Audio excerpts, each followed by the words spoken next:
Mi familia me echó a la calle en pleno funeral de mis abuelos. Querían su herencia de 15 pesos millones. Lo que no sabían es que mis abuelos me dejaron un secreto para destruirlos por completo. El aire en la oficina de don Isidro era tan denso que costaba respirar. Afuera, el sol de Uruapan caía a plomo, pero aquí dentro, en el fresco santuario de caoba y cuero viejo, reinaba un invierno glacial. Sentía la mano de mi esposa, Leonor, buscando la mía bajo la mesa de conferencias. Su piel era un ancla cálida en medio de un océano helado. Apreté sus dedos, un código silencioso que habíamos perfeccionado a lo largo de los años, un código que decía, estoy aquí, contigo, pase lo que pase. Al otro lado de la mesa, mi familia. Mi padre, Lázaro, con su traje impecable y su reloj de oro que parecía gritar el precio de cada segundo perdido. Su rostro, una máscara de impaciencia apenas contenida. A su lado, mi madre, Jacinta, retocándose un maquillaje que no necesitaba retoques, su mirada yendo del espejo de su bolso a su reflejo en la pulida superficie de la mesa. Y junto a ella, mi hermano mayor, Aníbal. Aníbal, el hombre de negocios, el triunfador, tamborileaba con sus dedos sobre un maletín de piel, su mandíbula apretada. Acabábamos de volver del funeral. Hacía menos de 3 horas que habíamos arrojado el último puñado de tierra sobre los ataúdes de mis abuelos, Fausto y Dalia. Pero en los rostros de mi familia no había ni una pizca de luto. Había codicia. Una codicia tan palpable, tan desnuda, que contaminaba el aire, opacando el aroma a libros viejos y a la lavanda que don Isidro siempre tenía en un jarrón. Yo, Eladio, a mis 35 años, me sentía como un extraño en mi propia piel, un actor secundario en el drama de mi propia vida. Un simple profesor de historia de secundaria, atrapado entre el dolor por la pérdida de las únicas personas que me habían amado incondicionalmente y la repulsión que me provocaba el espectáculo que estaba presenciando. Don Isidro, un hombre cuya lealtad a mis abuelos era tan antigua como los robustos árboles de aguacate de su finca, se aclaró la garganta. Sus ojos, amables pero firmes tras sus gafas de montura fina, nos recorrieron a todos. Gracias por venir en estas circunstancias tan difíciles, dijo, aunque todos sabíamos que la dificultad no residía en el duelo, sino en la espera. Fausto y Dalia fueron muy claros en sus últimas voluntades. Procederé a leer el testamento. Mi padre asintió bruscamente. Adelante, Isidro. Algunos tenemos asuntos importantes que atender. Asuntos importantes. La traducción era clara, dinos cuánto nos toca para poder largarnos de aquí. Mientras don Isidro desdoblaba el documento con manos ceremoniosas, mi mente se escapó de aquella sala opresiva. Voló a una semana antes del accidente, al último día que vi a mi abuelo. Estábamos en la huerta, el olor a tierra húmeda y a hojas de aguacate llenándolo todo. Él tomó un puñado de tierra, la dejó escurrir entre sus dedos agrietados por el trabajo y me miró. ¿Ves esto, Eladio? Me dijo, su voz rasposa pero llena de una vitalidad que desmentía sus 82 años. La historia no está solo en tus libros, hijo. La historia de verdad, la nuestra, está aquí. En esta tierra. En las raíces de estos árboles que tu bisabuelo plantó. Es un legado vivo. Y los legados vivos hay que protegerlos, ¿entiendes? Protegerlos de los que solo ven números en lugar de raíces. En ese momento, asentí sin comprender del todo la profundidad de su advertencia. Ahora, sentado frente a mi padre y a mi hermano, la palabra números resonaba en mi cabeza como un martillazo. Para ellos, mis abuelos no eran más que eso, los custodios de una fortuna que ahora, por fin, creían suya. La voz de don Isidro me trajo de vuelta al presente. Comenzó con los legados menores, las formalidades.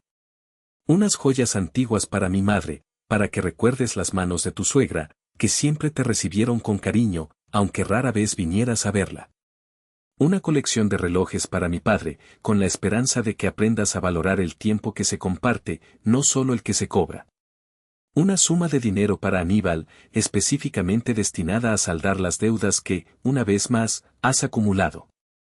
Cada frase era un dardo certero, una última lección póstuma de mis abuelos. Aníbal se puso rojo de ira, pero no dijo nada. Esperaba el plato fuerte. Y entonces, llegó. Y ahora, continuó don Isidro, haciendo una pausa que pareció durar una eternidad, en lo que respecta a la totalidad de mis bienes restantes, incluyendo la finca El Recuerdo, la empresa Aguacates del Alma. SADCB, todas las propiedades inmobiliarias y la totalidad de las cuentas de inversión y bancarias, con un valor neto estimado de 300 millones de pesos. El silencio era absoluto. Podía oír el latido de mi propio corazón en mis oídos. Mi padre se inclinó hacia adelante. Aníbal dejó de tamborilear. Mi madre, por primera vez, levantó la vista de su reflejo. Don Isidro me miró directamente a los ojos. Y con una voz clara y firme, pronunció las palabras que harían estallar mi mundo. Se lo lego íntegra y exclusivamente a mi amado nieto, Eladio. El silencio que siguió a las palabras de don Isidro no fue un silencio normal. Fue un vacío, un agujero negro que absorbió todo el sonido y el aire de la habitación. Por un instante, creí haber oído mal. Miré a Leonor, cuyos ojos estaban abiertos como platos, su mano apretando la mía con una fuerza que casi me rompe los dedos. Luego miré a mi familia. La máscara de mi padre se resquebrajó, revelando una furia helada. Mi madre dejó caer su espejo, que se hizo añicos en el suelo con un ruido agudo y escandaloso. Pero fue Aníbal quien explotó primero.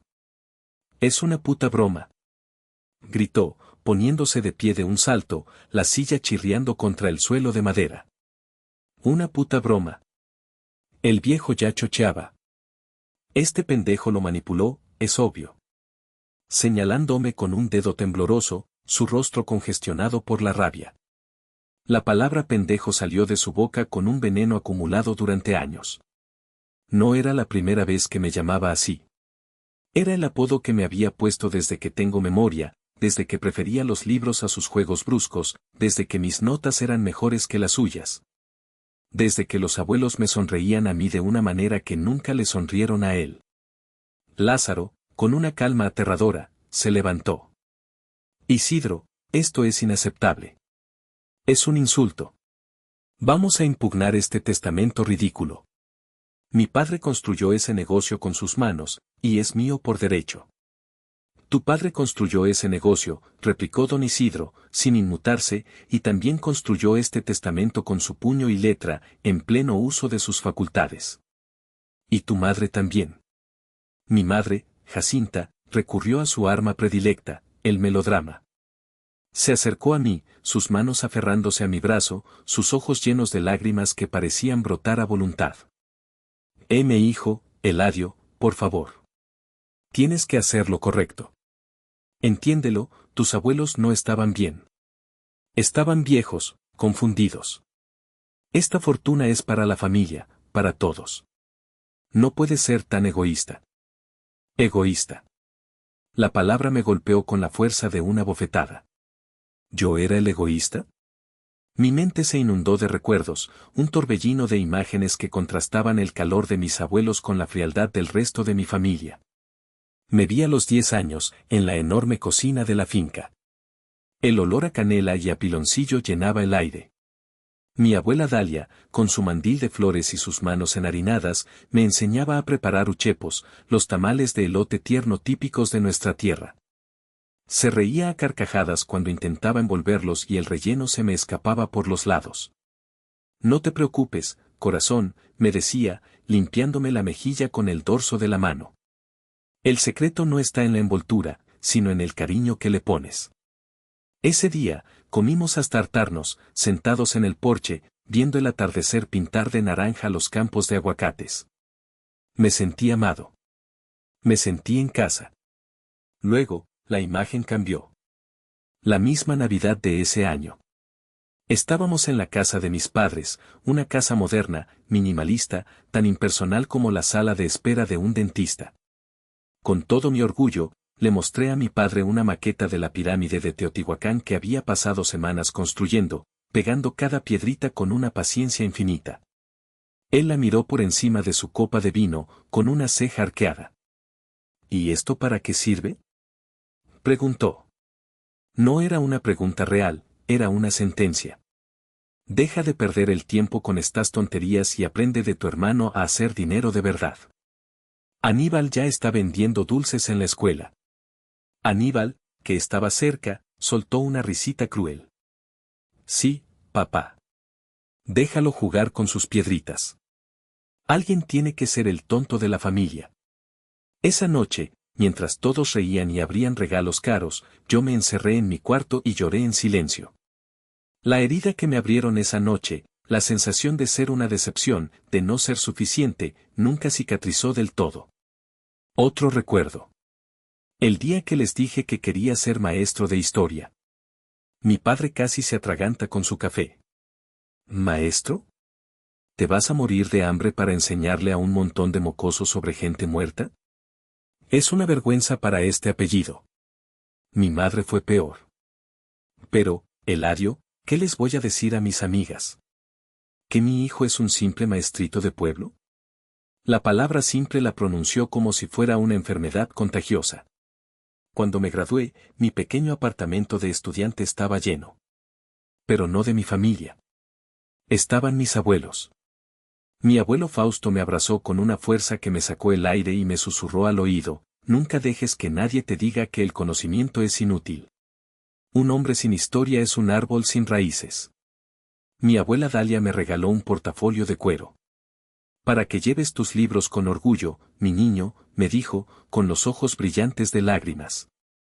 Ellos fueron los únicos que celebraron mi elección, mi pasión. Eladio, ¿me estás escuchando? La voz de mi madre me sacó de mis pensamientos. Don Isidro, previendo la tormenta, carraspeó. Antes de que continúen, Fausto y Dalia dejaron algo más. Pulsó un botón en un control remoto y la gran pantalla de televisión de la pared cobró vida. Y allí estaban ellos. Mis abuelos. Sentados en su sofá de siempre, el que tenía el tejido que la abuela había hecho para cubrir una quemadura. Verlos moverse, hablar, sonreír, fue como si me clavaran un cuchillo en el pecho. Si están viendo esto, comenzó mi abuelo, su voz firme, significa que ya nos fuimos con Dios. Y no queremos que haya malentendidos. Lázaro, Aníbal, continuó mi abuela, su voz dulce pero cargada de una tristeza infinita, los queremos, son nuestra sangre. Pero el amor no es un cheque en blanco. Durante años, hemos visto cómo el dinero se convertía en su único idioma. Nos visitaban para pedir, no para dar. Hablaban de porcentajes, no de sentimientos. El video continuó. Detallaron préstamos nunca devueltos, proyectos fallidos de Aníbal que ellos habían financiado con la esperanza de que sentara cabeza, las navidades a las que no fueron porque tenían un compromiso social más importante. Esta finca, esta empresa, dijo mi abuelo, mirando fijamente a la cámara, no es solo un negocio. Es el sudor de mi padre y el mío. Es el hogar de 100 familias que trabajan aquí. Y no voy a dejarla en manos de alguien que la ve como una caja registradora. Eladio, dijo mi abuela, y sus ojos parecieron encontrar los míos a través de la pantalla, él es el único que ha entendido. Viene cada domingo. No pide nada. Trae el pan dulce que me gusta y se sienta a escuchar las historias de su abuelo. Él ha elegido una vida de servicio, no de avaricia. Él tiene las raíces bien plantadas en esta tierra. Confiamos en él. Cuando la pantalla se quedó en negro, el silencio fue aún más pesado que antes. Aníbal estaba pálido, mi padre temblaba de una furia contenida. Esto no cambia nada, siseó mi padre. Es la prueba de que estaban seniles. Manipulados por me miró con un desprecio absoluto, por este fracasado. Fracasado. La palabra favorita de mi padre para mí. Esta noche, dijo, su voz no admitía réplica. En nuestra casa. A las 8. Vamos a arreglar esto como una familia. No era una invitación. Era una citación. Y yo sabía que no iba a ser un arreglo. Iba a ser una ejecución. La casa de mis padres era el monumento perfecto a sus valores. Ubicada en la zona más exclusiva de la ciudad, era una estructura de ángulos rectos, cristal y acero pulido. Fría, imponente y diseñada para impresionar, no para acoger. Cada mueble era una pieza de diseñador, incómoda y absurdamente cara. No había fotos familiares en las paredes, solo arte abstracto que, según mi madre, demostraba sofisticación. Era la antítesis de la casa de mis abuelos, donde cada objeto contaba una historia y el olor a café de olla y a pan recién hecho siempre te daba la bienvenida. Llegamos puntualmente a las 8. Leonor me apretó la mano antes de tocar el timbre. ¿Estás seguro de esto, Eladio? No tenemos que hacerlo. Tengo que hacerlo, respondí, aunque mi estómago era un nudo de ansiedad. Si no los enfrento ahora, nunca nos dejarán en paz. Nos recibió una empleada doméstica que nos condujo al salón principal, un espacio que parecía un vestíbulo de hotel de lujo. Mi familia ya estaba allí, posicionada estratégicamente como si fueran piezas en un tablero de ajedrez.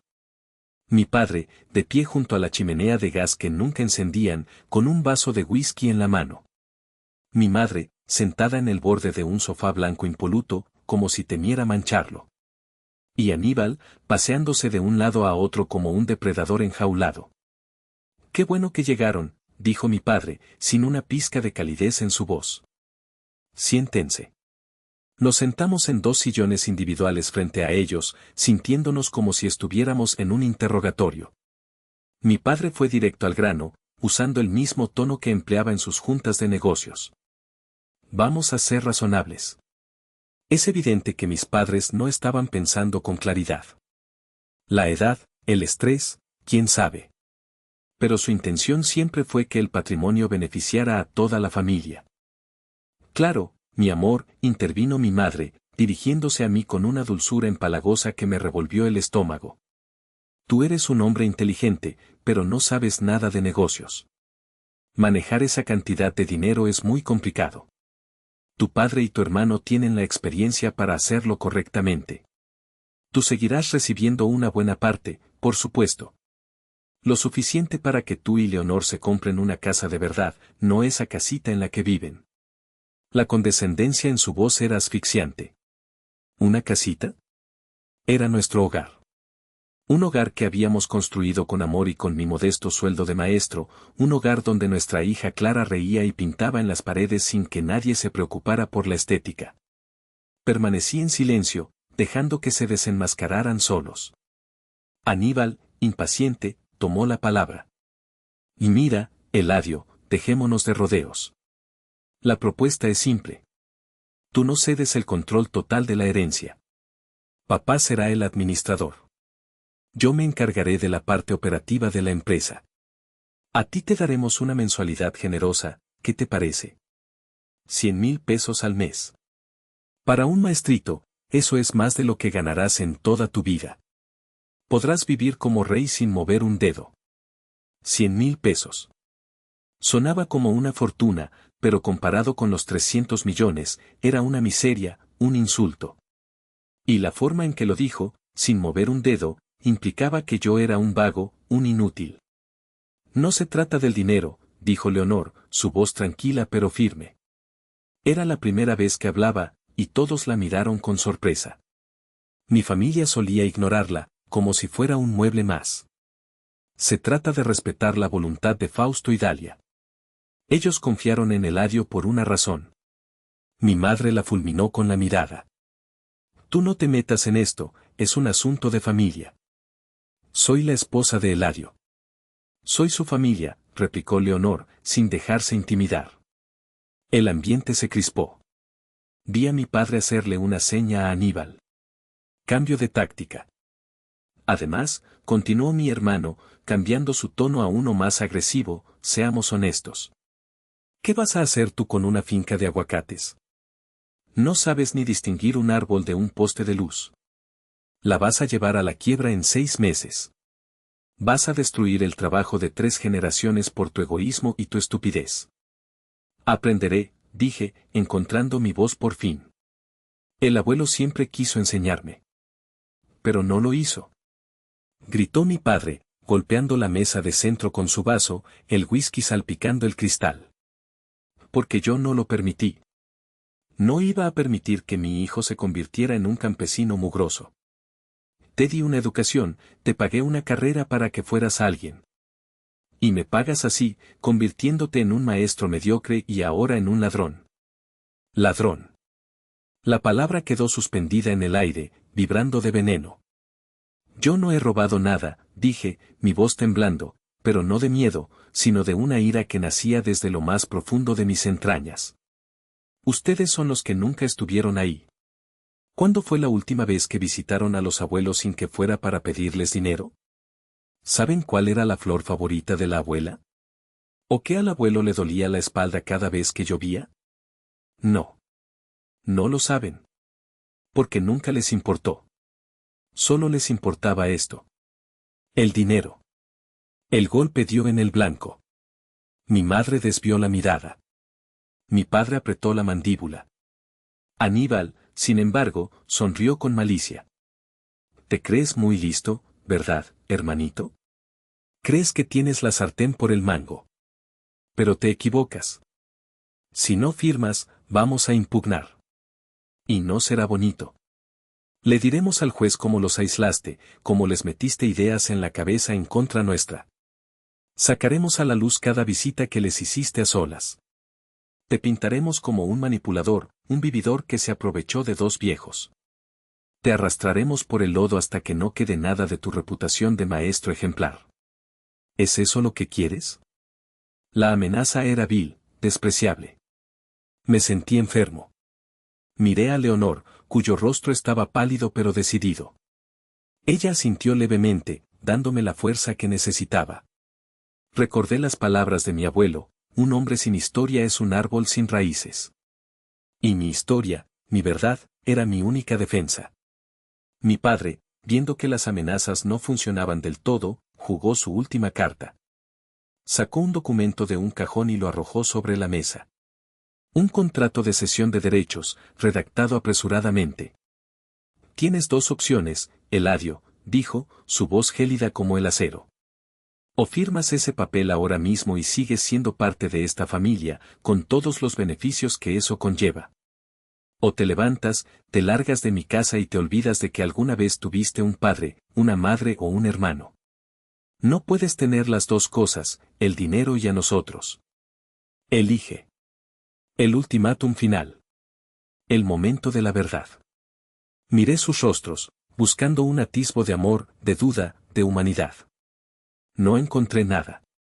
Solo tres extraños con mis mismos apellidos, mirándome con ojos de piedra. Me levanté. Leonor se levantó conmigo. No recogí el papel. Elijo a mis abuelos, dije, mi voz sorprendentemente clara y fuerte. Elijo su memoria y su confianza. No voy a firmar. La cara de mi padre se transformó en una máscara de furia pura. Perfecto. Rugió. Tú lo decidiste. Y lárgate de mi casa. Y no vuelvas nunca más. Vivimos en nuestra propia casa, le recordé, aunque sabía que era inútil. Él soltó una carcajada fea y sin alegría. Ah, ¿la casita? ¿La que conseguiste porque la inmobiliaria te hizo un favor? Esa inmobiliaria es una de mis empresas, idiota. Considera tu contrato de arrendamiento terminado. Tienes 24 horas para sacar tus porquerías de ahí. Ahora estás en la puta calle. Tú, tu mujercita y tu mocosa. A ver cómo te protege ahora el dinero de los viejos. El suelo pareció desaparecer bajo mis pies. La revelación de que mi padre era el dueño de la casa que alquilábamos me golpeó como un puñetazo en el estómago. Me quedé sin aire, mi mente tratando de procesar la crueldad calculada de su plan. No era una reacción espontánea a mi negativa, era una trampa que había estado ahí todo el tiempo, una red invisible esperando a cerrarse sobre mí. Había usado su ayuda como un arma, un collar de púas que ahora apretaba sin piedad. Leonor fue la primera en reaccionar. Su mano, que había estado en la mía, se deslizó hasta mi espalda, un gesto de apoyo firme y silencioso. Su rostro, aunque pálido, no mostraba miedo, sino una ira fría y contenida. Eres un monstruo, Lázaro, dijo, su voz baja pero cortante, usando su nombre de pila por primera vez. Fue un acto de desafío que rompió la última barrera de respeto filial. Mi padre la ignoró, sus ojos fijos en mí. 24 horas, Eladio. El reloj ya está corriendo. Y créeme, disfrutaré cada segundo imaginándote en la calle. Aníbal sonreía, una sonrisa torcida y triunfante. Parece que el maestrito de historia va a aprender una lección de economía del mundo real. ¿A dónde irás, hermanito? ¿A un hotel? Ah, no, espera. Tus tarjetas de crédito están al límite, ¿verdad? Siempre viviendo al día. Era cierto. Mi sueldo de maestro apenas nos alcanzaba para cubrir los gastos.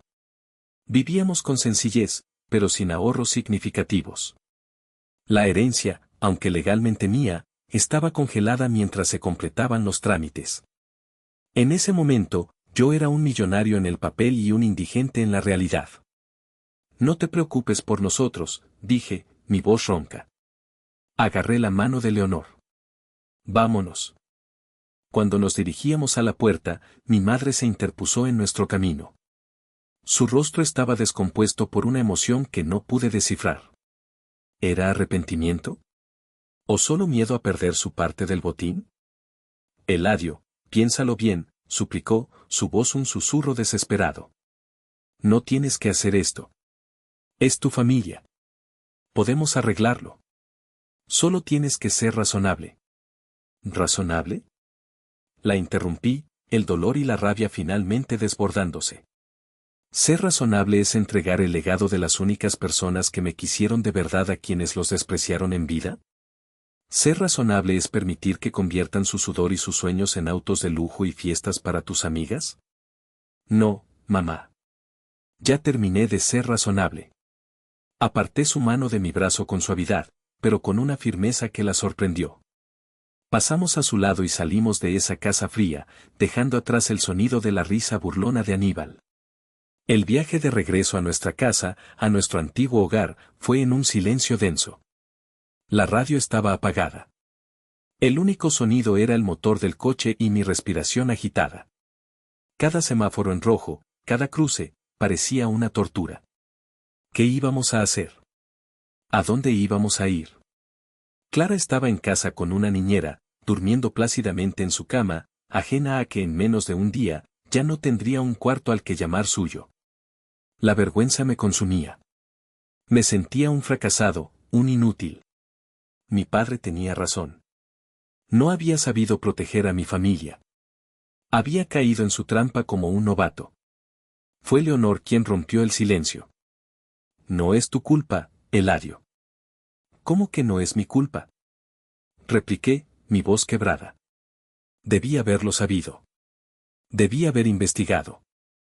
Confié en él. Confié en mi propio padre. Confiabas en la idea de un padre, corrigió ella con una sabiduría que siempre me asombraba. No en el hombre que es en realidad. Y eso no te convierte en un tonto. Te convierte en un buen hombre. Dejaron de ser tu familia en el momento en que te amenazaron. Nuestra familia somos nosotros tres. Y vamos a estar bien.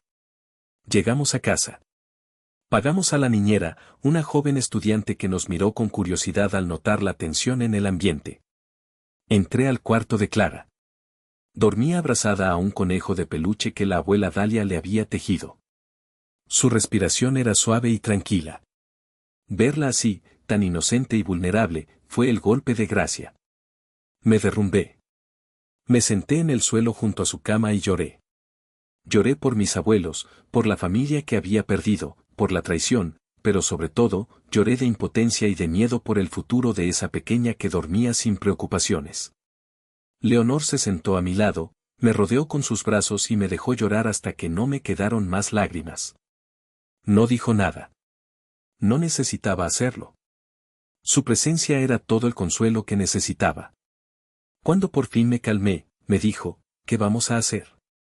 Y entonces, en medio de la desesperación, un recuerdo brilló como un faro en la oscuridad.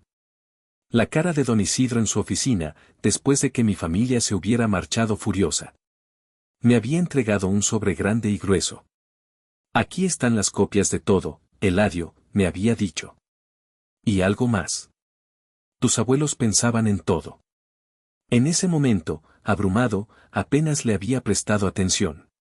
Corrí a buscar mi portafolio y saqué el sobre. Dentro, junto a los documentos legales, había un pequeño llavero de cuero con una sola llave antigua de latón. El llavero tenía grabada una R, del recuerdo, el nombre de la finca. Y junto a él, una nota escrita con la caligrafía elegante de mi abuela. Para nuestro querido Eladio, decía. Sabemos que las cosas pueden ponerse difíciles. Tu padre y tu hermano no entienden el lenguaje del corazón, solo el del poder. Si alguna vez te sientes perdido, si alguna vez te quitan todo, recuerda que tu verdadero hogar siempre te estará esperando. Esta es la llave de la casa principal de la finca. Es tuya. Siempre lo ha sido. Úsala.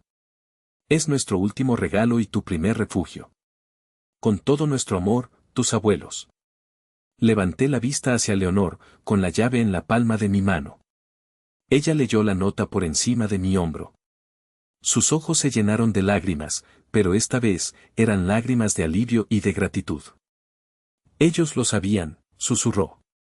Siempre lo supieron. No había tiempo que perder. Eran casi las 11 de la noche. Despertamos a Clara con cuidado. ¿Vamos de aventura, mami?, preguntó, adormilada. Sí, mi amor, le dijo Leonor, con una sonrisa que escondía todo nuestro dolor. Una gran aventura. Empezamos a empacar. Fue una de las experiencias más surrealistas y dolorosas de mi vida. ¿Qué te llevas cuando tienes que abandonar tu vida en menos de 24 horas? No eran solo cosas, eran recuerdos. El primer dibujo de Clara, pegado en el refrigerador. Los libros que habíamos leído juntos. La vajilla que nos regalaron en nuestra boda. Nos movimos como autómatas, en un silencio febril. Metimos en cajas y bolsas la ropa, los documentos importantes, los juguetes favoritos de Clara, las fotos. Cada objeto era una pequeña herida. A las 3 de la mañana, nuestro pequeño coche estaba abarrotado hasta el techo. Miré por última vez la casa, las luces encendidas, las cajas a medio llenar esparcidas por el suelo. Parecía el escenario de un robo, y en cierto modo, lo era. Nos habían robado nuestro hogar, nuestra seguridad, nuestra paz. Mientras conducíamos en la oscuridad de la noche, alejándonos de la ciudad y adentrándonos en la carretera que llevaba a la finca, sentí una extraña mezcla de desolación y esperanza. Estábamos huyendo, sí. Estábamos siendo expulsados. Pero no íbamos a la deriva. Íbamos a casa. Al único lugar que, al parecer, siempre había sido nuestro de verdad. La finca El Recuerdo nos recibió en un silencio profundo, roto solo por el canto de los grillos y el susurro del viento entre los miles de árboles de aguacate. La luna llena bañaba el paisaje con una luz plateada, haciendo que las hojas de los árboles brillaran como si estuvieran cubiertas de escarcha. La casa principal, una construcción de estilo rústico michoacano con tejas rojas y paredes blancas, se alzaba al final de un largo camino de tierra, imponente y solitaria. Apagué el motor del coche y el silencio se hizo aún más denso. Clara se había vuelto a dormir en el asiento trasero. Leonor y yo nos quedamos un momento mirando la casa, nuestro refugio y, al mismo tiempo, el epicentro de toda nuestra tormenta.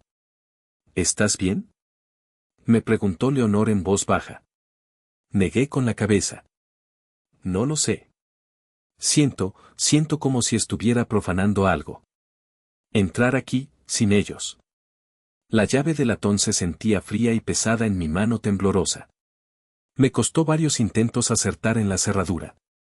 La puerta de madera maciza se abrió con un suave quejido, como un suspiro largo y cansado. El olor. Eso fue lo primero que me golpeó. Un olor inconfundible a hogar.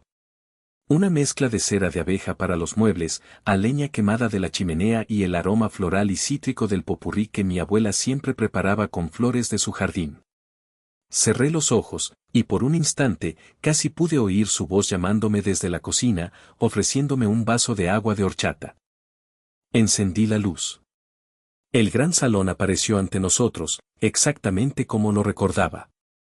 Los muebles rústicos pero cómodos, la chimenea de piedra, los harapes de colores vivos colgados en las paredes, las fotos familiares, mis fotos. Fotos mías de niño en los hombros de mi abuelo, fotos de mi graduación con ellos a cada lado, fotos de mi boda con Leonor, fotos de Clara en su primer cumpleaños, en brazos de su bisabuela. No había ni una sola foto de Aníbal, ni de mis padres. Era un santuario de sus afectos, un testamento silencioso de a quien habían considerado su verdadera familia. Mientras Leonor llevaba a Clara, aún dormida, a una de las habitaciones de huéspedes, yo me quedé paralizado en medio del salón. La casa estaba impecable, como si ellos simplemente hubieran salido a dar un paseo y fueran a volver en cualquier momento. Pero el silencio era abrumador. Era el silencio de la ausencia, un silencio que gritaba su pérdida. Me senté en el sillón favorito de mi abuelo, el que tenía el cuero gastado por décadas de uso. Apoyé la cabeza en el respaldo y el agotamiento de las últimas 24 horas me cayó encima como una losa de concreto. La adrenalina que me había mantenido en pie se disipó, dejando paso a un dolor sordo y profundo. Había perdido a mis abuelos, y en el mismo día, había perdido al resto de mi familia. Estaba solo. Un millonario sin un peso, un heredero sin hogar, un hijo sin padres. Me sentí un fraude. ¿Cómo podía yo, un simple maestro que apenas llegaba a fin de mes, estar a la altura de todo esto? ¿Cómo podía proteger este legado de los buitres que, sin duda, ya estaban planeando su próximo ataque? La duda y el miedo, esos viejos compañeros de mi infancia, volvieron a susurrarme al oído. Fracasado. La voz de mi padre resonaba en mi cabeza. No sabes hacer nada bien. Fue entonces cuando Leonor regresó. Se sentó en el suelo frente a mí, tomó mis manos entre las suyas y me miró con una intensidad que disipó todas las sombras. No eres un fracasado, Eladio, dijo, como si hubiera leído mis pensamientos. Eres el hombre que tus abuelos sabían que eras. Eres fuerte, eres bueno y no estás solo. Me tienes a mí, tienes a Clara. Y los tienes a ellos. Su mirada se desvió hacia las fotos. Ellos no te dejaron una carga. Te dejaron un regalo. Te dejaron las herramientas para luchar. Solo tenemos que encontrarlas. Sus palabras fueron un bálsamo. Me aferré a ellas como un náufrago a una tabla de salvación. Tenía razón. El pánico no nos llevaría a ninguna parte. Era hora de pensar. Era hora de luchar. El sol de la mañana se filtraba por las ventanas, despertándome en el sofá donde me había quedado dormido. Por un momento, no supe dónde estaba. Luego, el olor a café recién hecho llegó desde la cocina. Mi primer pensamiento fue, abuela. Pero fue Leonor quien apareció en el umbral del salón, con 2 tazas en las manos y una sonrisa cansada pero decidida. Buenos días, hacendado, dijo, con una pizca de ironía. Tomé la taza. El calor se extendió por mis manos frías. No sé si podré acostumbrarme a eso. Más te vale, replicó ella, sentándose a mi lado. Porque a partir de hoy, esta es nuestra trinchera. Apenas había terminado de hablar cuando oímos el ruido de un motor acercándose por el camino de tierra. Mi corazón dio un vuelco. ¿Tan pronto? ¿Ya nos habían encontrado? Nos asomamos por la ventana. No era el coche de mi padre. Era una camioneta vieja y destartalada. De ella bajaron 2 hombres. Uno era don Isidro, el abogado.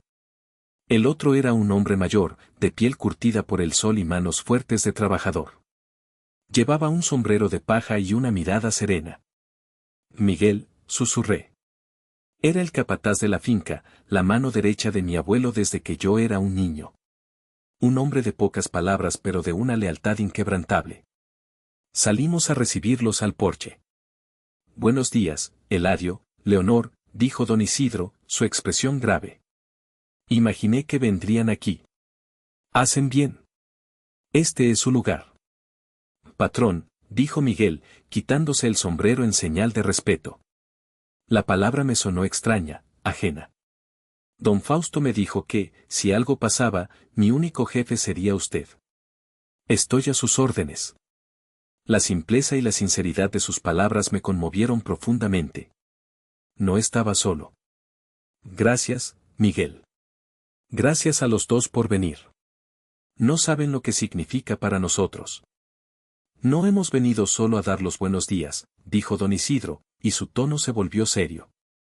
Llevaba un maletín de cuero que no recordaba haberle visto el día anterior. Lo abrió sobre la mesa del comedor. No contenía papeles. Dentro, había una caja de madera de parota, vieja y sin adornos, cerrada con un pequeño candado. Tu abuelo me entregó esto hace un año. Me dio instrucciones muy precisas. Isidro, me dijo, si muero y mi hijo y mi otro nieto intentan quitarle a Eladio lo que es suyo, entrégale esta caja. Es su arsenal. Mi corazón empezó a latir con fuerza. Don Isidro sacó una pequeña llave de su bolsillo y abrió el candado. El contenido de la caja nos dejó sin aliento. No era un arsenal de armas, sino de verdades. Lo primero que vimos fue una pila de pequeños diarios de cuero. La caligrafía elegante de mi abuela Dalia cubría cada página. Don Isidro sacó uno al azar y leyó en voz alta. 15 de mayo. Lázaro y Aníbal vinieron hoy. No preguntaron por la salud de Fausto. Fueron directos al grano, necesitaban 5 millones de pesos para invertir en un negocio de criptomonedas de Aníbal. Fausto se negó. Aníbal le gritó. Dijo que prefería a un nieto maestrito que a su propio hijo. Lázaro no dijo nada para defender a su padre. Solo miraba el suelo. Se fueron dando un portazo. Fausto no durmió en toda la noche. Había docenas de diarios como ese. Años y años de anotaciones meticulosas que documentaban cada visita, cada petición de dinero, cada palabra hiriente, cada desplante. Mi abuela, con su discreción y su inteligencia silenciosa, había sido la cronista de la avaricia de su propia familia. Debajo de los diarios, había una memoria USB. Tu abuelo hizo instalar un nuevo sistema de seguridad hace 2 años, explicó Miguel. El que había puesto tu padre tenía puntos ciegos. Don Fausto no se fiaba. Me pidió que yo supervisara la instalación. Esta memoria contiene grabaciones de las últimas semanas. Don Isidro conectó la USB a una laptop que traía consigo. Lo que vimos nos heló la sangre. Eran imágenes de la cámara de seguridad de la casa, del día del funeral. Mientras nosotros estábamos en el cementerio, Aníbal y mi padre habían entrado en la casa. El video los mostraba recorriendo el despacho de mi abuelo, abriendo cajones, y a Aníbal guardándose en los bolsillos varios relojes de la colección de mi abuelo y un fajo de billetes que había en un cajón. Otra grabación mostraba a mi madre en el dormitorio de mi abuela, probándose sus joyas y guardando varias piezas en su bolso. Eran ladrones. Ladrones que habían profanado la casa de sus padres el mismo día que los enterraban. Pero la revelación más devastadora estaba al fondo de la caja. Un fajo de documentos sujetos con un clip. Vi esto, dijo don Isidro, su voz apenas un susurro, es la razón por la que tus abuelos decidieron desheredarlos por completo. Eran los papeles de una hipoteca. Mi padre y Aníbal, usando un poder notarial falsificado que habían conseguido engañando a mi abuelo cuando estuvo enfermo, habían hipotecado una parte de la finca, la más productiva, a un prestamista conocido por sus métodos mafiosos. Debían una cantidad exorbitante de dinero, y el plazo de pago estaba a punto de vencer. Su plan era simple, concluyó don Isidro. Querían que le cedieras el control de la herencia, usar el dinero para pagar al prestamista sin que nadie se enterara, y luego quedarse con el resto. Te habrían dejado en la ruina y con una deuda que no era tuya. Me dejé caer en una silla, abrumado. La maldad de su plan era de una escala que mi mente apenas podía concebir. No era solo codicia. Era una traición absoluta, un acto de destrucción deliberada. Miré a Leonor, a don Isidro, a Miguel. Vi la determinación en sus rostros. Y entonces, lo entendí. Mis abuelos no me habían dejado una carga. Me habían dejado un mapa, una estrategia. Habían anticipado cada movimiento del enemigo. Y me habían dado las armas para la batalla final. El miedo que había sentido la noche anterior se había evaporado. En su lugar, había una calma fría, una claridad de propósito que nunca antes había experimentado. Ya no era Eladio, el maestro de historia asustado. Era el nieto de Fausto y Dalia. Y era el guardián de su legado.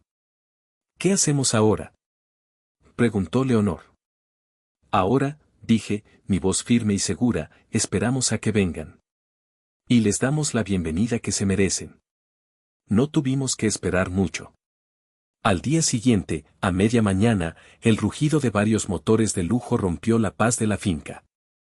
3 coches caros, el Mercedes de mi padre, el BMW de Aníbal y la camioneta de mi tía, que se había unido al festín, avanzaron por el camino de tierra, levantando una nube de polvo como un ejército invasor.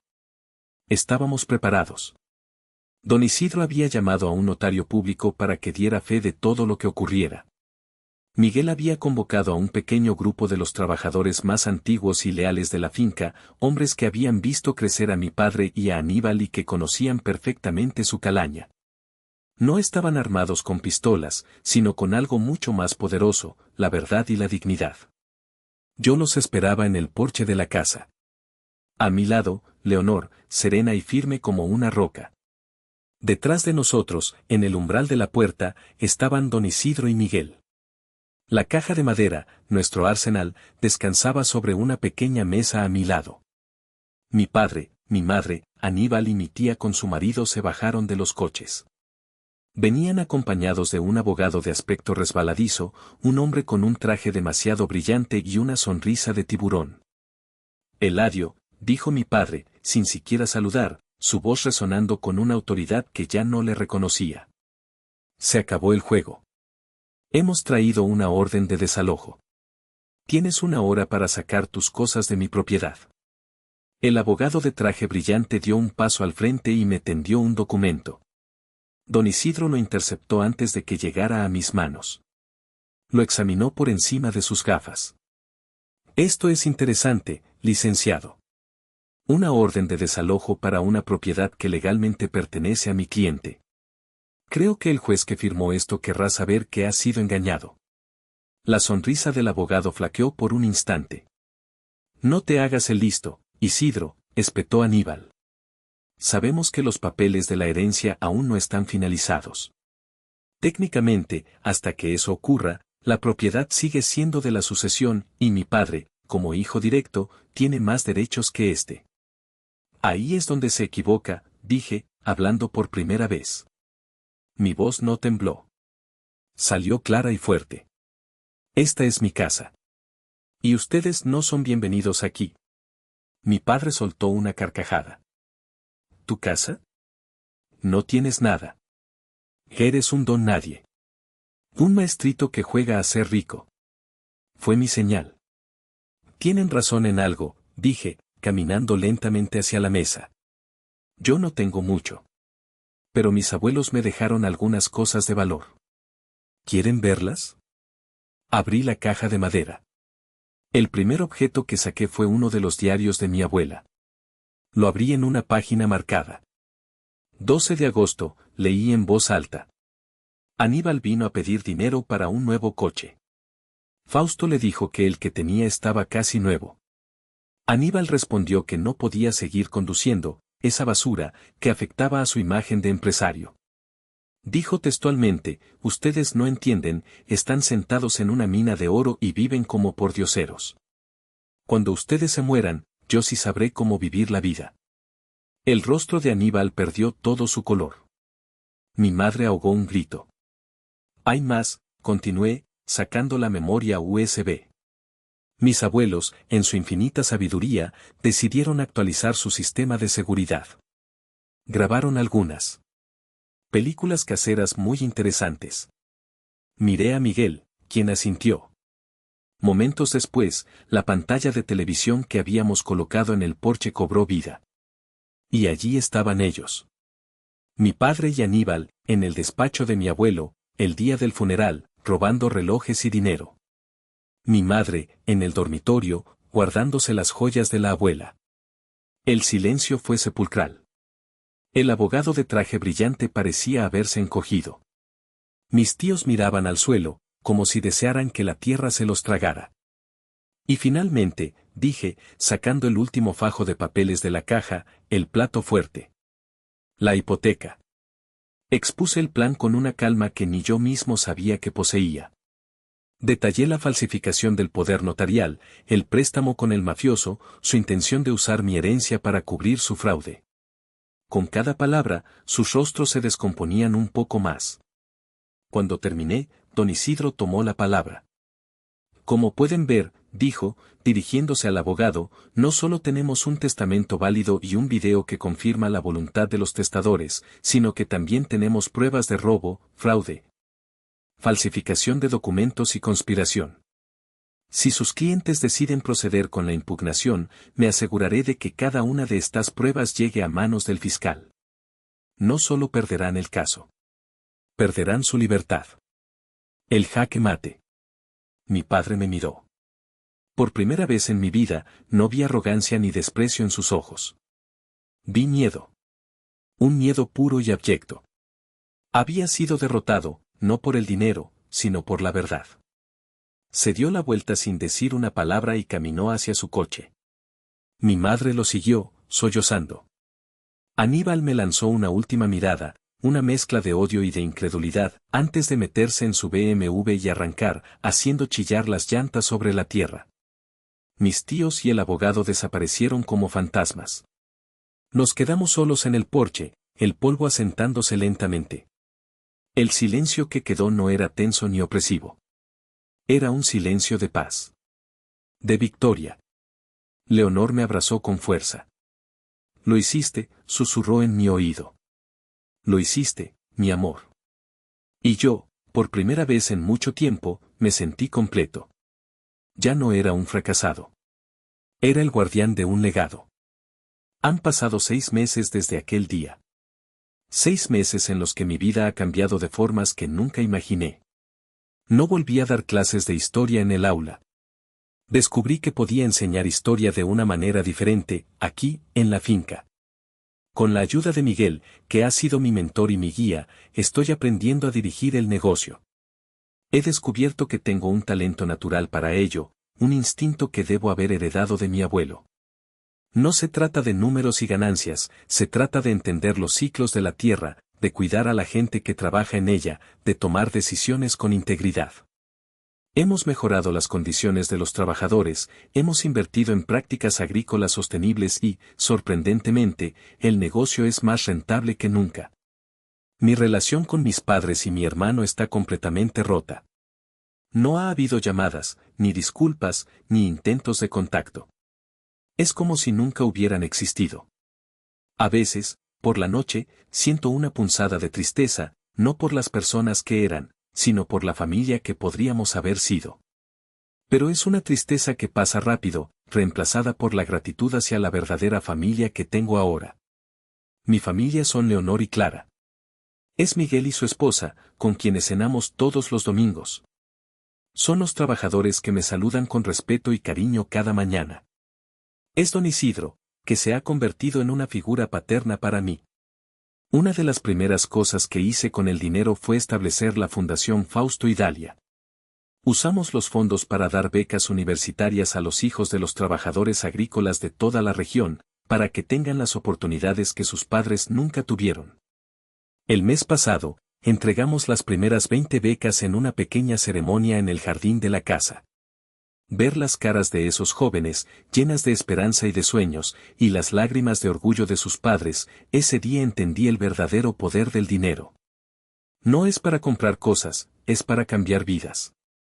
Esta tarde, mientras el sol se pone y tiñe el cielo de colores imposibles, camino por los campos de aguacates con Clara de la mano. Tiene 6 años y ya conoce los nombres de los diferentes tipos de árboles. Papá, ¿este es el árbol que plantó el abuelo Fausto cuando tú naciste? Me pregunta, señalando un aguacate enorme y frondoso. Ese mismo, mi amor, le respondo, agachándome a su altura. Tomó un puñado de tierra, tal como hizo mi abuelo conmigo hace tantos años. La tierra está tibia, llena de vida. ¿Ves esto, Clara? Le digo, dejando que la tierra se escurra entre mis dedos. Esta es nuestra historia. Aquí están nuestras raíces. Ella me mira con sus ojos grandes y curiosos, y sé que lo entiende. El legado de mis abuelos no eran los 300 millones de pesos. El verdadero legado era este momento. Era la tierra, los valores, la comunidad. Era la oportunidad de continuar su trabajo, de sembrar semillas de bondad y verlas crecer. Mi padre me llamó fracasado toda mi vida. Quizás, para sus estándares, siempre lo seré. Pero aquí, bajo el cielo de Michoacán, rodeado del amor de mi familia y del respeto de mi gente, con las manos manchadas de la tierra que me vio nacer, me siento el hombre más exitoso del mundo. He cosechado lo que mis abuelos sembraron. Y la cosecha es buena. Es abundante. Y es para todos.